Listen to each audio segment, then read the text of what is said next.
നല്ല അടിപൊളി പോളാണല്ലോ ചെറിയ കായ്ക്ക്. പോളോ 2011 മോഡല് നമുക്ക് 2 ലക്ഷത്തിന് കൊടുക്കാം. 2 ലക്ഷം രൂപയ്ക്ക് പോളോ എടുക്കാല്ലേ? അതേമാതിരി നിസാൻ ഇവാലിയ നമുക്ക് 3 രൂപ.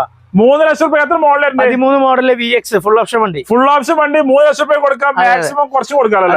ഓക്കെ. അതേമാതിരി ലിനിയ 2009 മോഡല് ലിനിയ പുതിയ പേപ്പർ 1,15,000 രൂപ. 1,15 കൊടുക്കാം. അതെ, പുതിയ പേപ്പറില്. ഓക്കെ. സണ്ണിക്കുട്ടൻ എങ്ങനെ? സണ്ണിക്കുട്ടൻ 2,4 രൂപ. 2,4 ലക്ഷം രൂപയ്ക്ക്. എത്ര മോഡലുണ്ട്? 2013 മോഡല്. 13 മോഡല് അലവിലൊക്കെ ചെയ്ത് 2,4 രൂപ. ഓക്കെ. അതേപോലെ എയ്സ് 1,15 പുതിയ പേപ്പർ. എല്ലാ ക്ലിയർ 1,15,000 രൂപ സൂപ്പർ വണ്ടി കൊടുക്കാം. ഫുള്ള് പക്ക ക്ലിയർ, പേപ്പർ ക്ലിയർ ആക്കിയിട്ടുണ്ട്. Paper clear. ബൊലേറോ എങ്ങനെ? ബൊലേറോ 1,85. എത്ര മോഡല്? 1,85,000 2006 മോഡല് DI വണ്ടി. എല്ലാം 5 വർഷം പേപ്പറുള്ള വണ്ടി. ഓക്കെ. 26 വരെ പേപ്പർ. ഓക്കെ. അതേമാതിരി